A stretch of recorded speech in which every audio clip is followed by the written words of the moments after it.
Welcome students. Today now we will see the new chapter isomerism.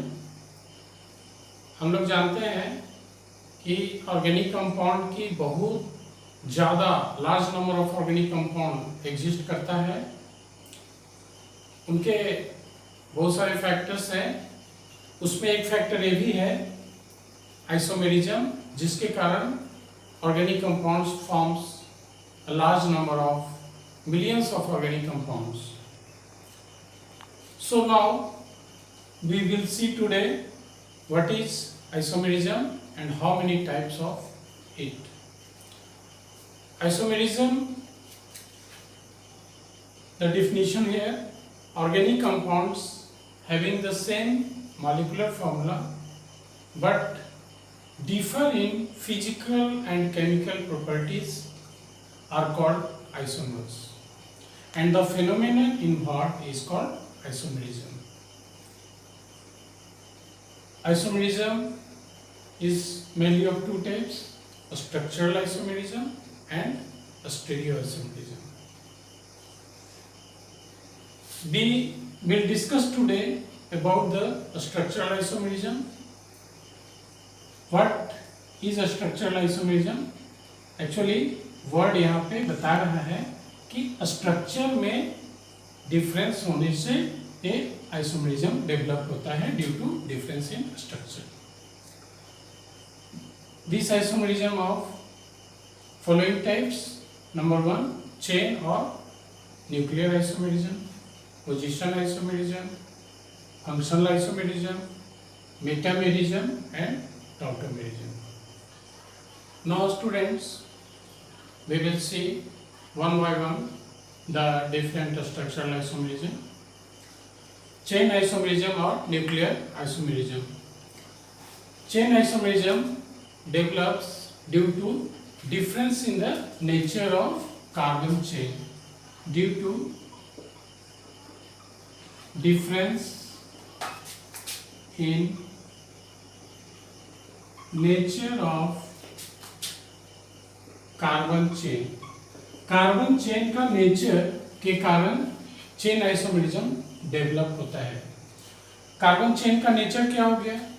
जैसे मान लीजिए open chain है, branch chain है या क्लोज्ड चेन है, तो नेचर ऑफ चेन अगर डिफर करता है तो चेन आइसोमेरिज्म डेवलप होगा वहां पर.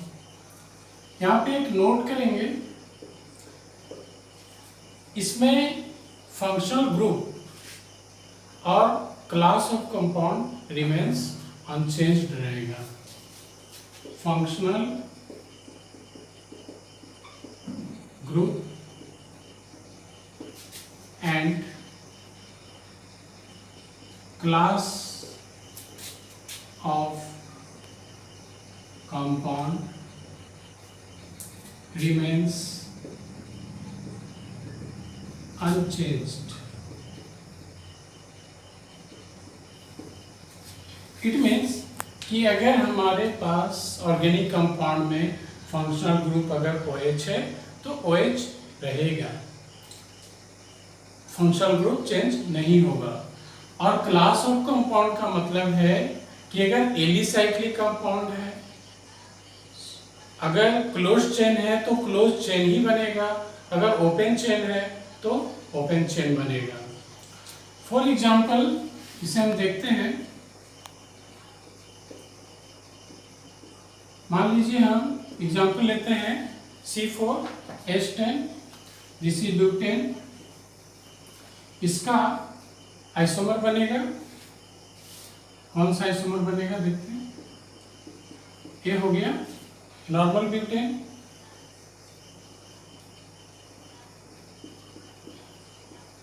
और ये हो गया आइसोब्यूटेन.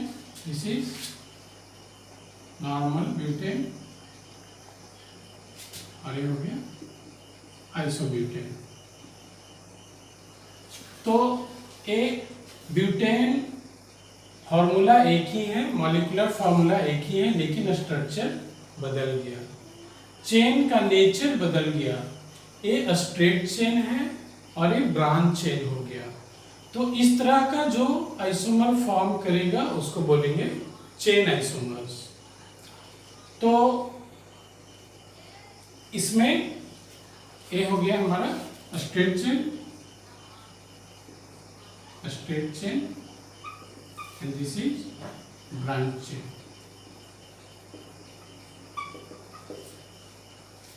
उसी तरह से C5H12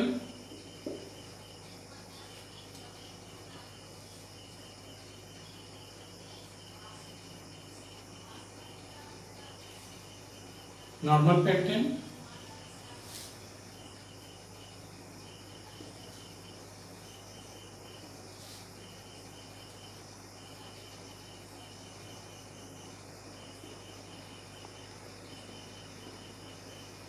ये 3 टाइप का हमारा कंपाउंड बनता है यहाँ पे।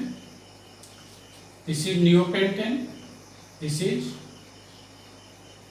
आइसोचेन, आइसो पेंटेन कर सकते हैं। ये नॉर्मल पेंटेन हो गया, नॉर्मल पेंटेन।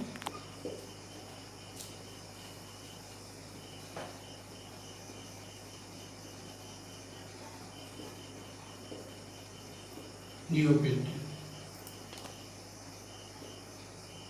यूपैक नोमेनक्लेचर में इसको नंबरिंग करना होगा, ऐसे जनरली हम आइसो, नियो और नॉर्मल के रूप में लिखे हैं। तो ये हो गया हमारा चेन, डिफर हो गया, तो ये हो गया हमारा chain isomerism. Now the next example C6H12, this is alicyclic compound,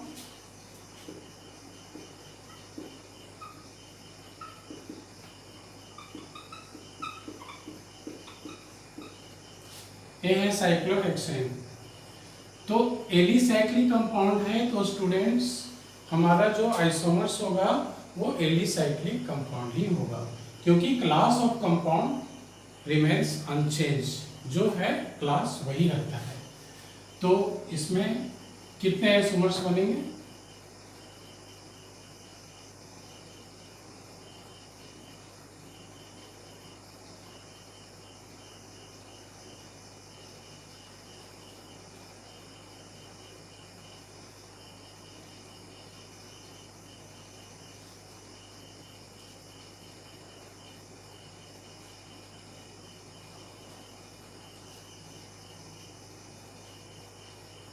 ये है मंदिर, अभी पूजा पाठ बंद है मंदिर में, इसीलिए झंडा नहीं लगाए हैं, केवल डंडा लगा हुआ है। And now the next cyclohexane.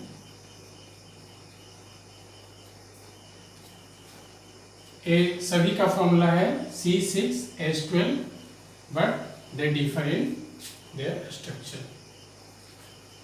तो ये सारा जो है क्लोज चेन है, एलिसाइक्लिक कंपाउंड है, so they show chain isomerism. Now the next example, butyl alcohol.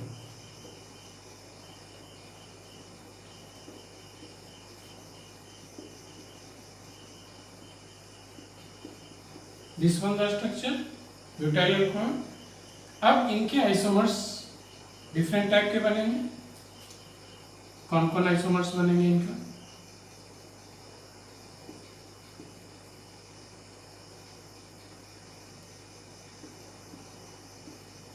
एक ये बन सकता है,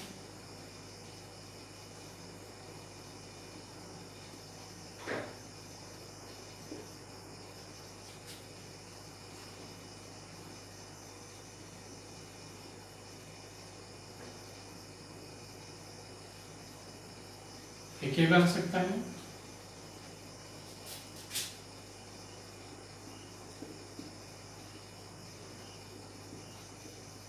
और एक ये स्ट्रक्चर बन सकता है।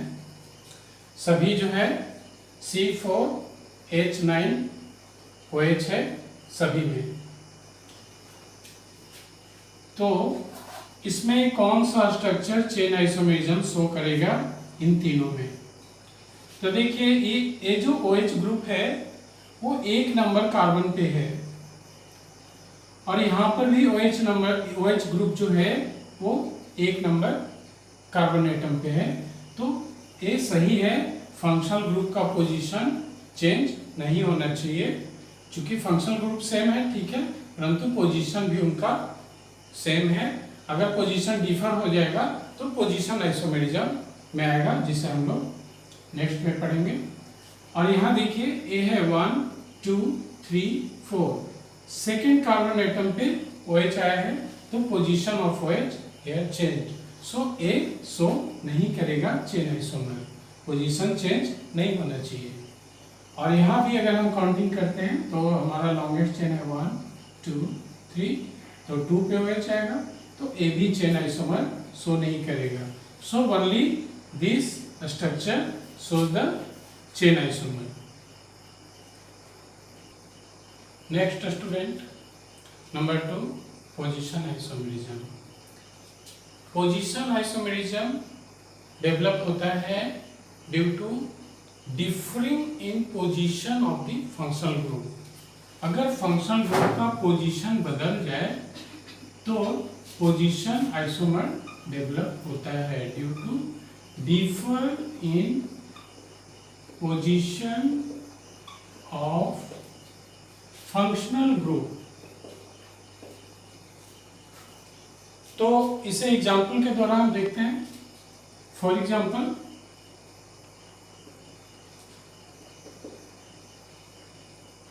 ब्यूटीन,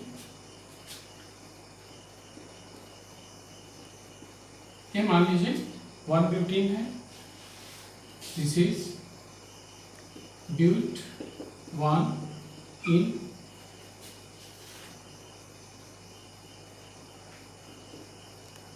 अगर इसे हम इस तरह लिखें, डबल बॉन्ड को हम पोजीशन चेंज कर दिए, 1 नंबर से 2 नंबर कर दिए, तो ये हो गया ब्यूट 2 इन। तो ये हो गया position isomerism, position isomer show किया, क्योंकि फंक्शनल ग्रुप का पोजीशन जो है ये चेंज हो गया, ये 2 नंबर पे हो गया और ये 1 नंबर पे हो गया। सेकेंड एग्जाम्पल, 1 प्रोपेनॉन, प्रोपेनॉल या 1 प्रोपेनॉल, इसे हम इस तरह बना सकते हैं। OH का पोजीशन यहाँ 1 नंबर कार्बन एटम पे है, यहाँ पे OH का पोजीशन 2 नंबर कार्बन एटम पे है, तो ये हो गया प्रोपेन 1 और प्रोपेन 1 और ई हट गया क्योंकि यहाँ वोवेल आ गया है, 2 वोवेल एक साथ नहीं होगा, और ये हो गया प्रोपेन 2। तो ये जो है propane 2 shows the position isomers of propane 1। Third example, aromatic में लेते हैं।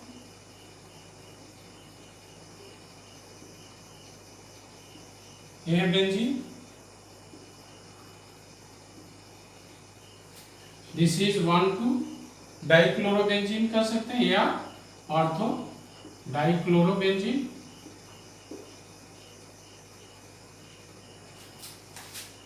इस स्ट्रक्चर को इस तरह भी बना सकते हैं, ये हो जाएगा मेटा डाइक्लोरोबेंजीन, मेटा डाइक्लोरोबेंजीन या 1,3 डाइक्लोरोबेंजीन। इस स्ट्रक्चर को इस तरह भी बना सकते हैं, 1,4 डाइक्लोरोबेंजीन या पारा डाइक्लोरोबेंजीन। अगर अपोजिट एंड पे है तो दिस इज पारा, और 1,3 पोजीशन को बोलते हैं मेटा डाइक्लोरोबेंजीन एंड 1,2 पोजीशन को बोलते हैं ऑर्थो डाइक्लोरोबेंजीन। तो इस तरह से चूंकि ए फंक्शनल ग्रुप का पोजीशन चेंज हो रहा है, so this show the position isomerism. Now here question, what is the type of isomerism in secondary butyl chloride and tertiary butyl chloride? किस तरह का आइसोमेरिज्म एग्जिस्ट करेगा? सबसे पहले स्ट्रक्चर बना लें. Secondary butyl chloride,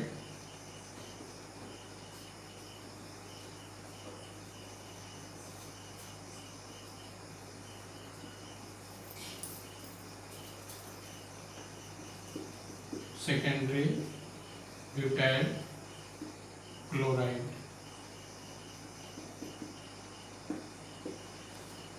and tertiary butyl chloride. एक carbon पे 3 कार्बन जुड़ा हुआ है and this chlorine tertiary butyl chloride. तो ये हमारा 2 स्ट्रक्चर है और इसमें देखना है कौन सा आइसोमर एग्जिस्ट करता है. अभी तक हमने 2 आइसोमर देखा है, चेन आइसोमेरिज्म और पोजीशन आइसोमेरिज्म. दोनों चेन है, चेन का नेचर अलग अलग है, फंक्शनल ग्रुप दोनों में है. देखना है कि चेन है या पोजीशन आइसोमेरिज्म है.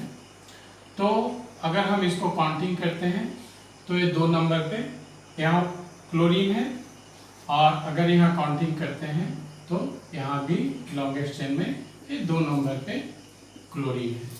मतलब कि position of the functional group same है, मतलब पोजीशन आइसोमेरिज्म नहीं है. तो क्या है, ये चेन आइसोमेरिज्म शो करता है. सेम पोजीशन पे है, केवल चेन का नेचर अलग हो गया, so it shows chain isomerism. लिख देंगे चेन isomers.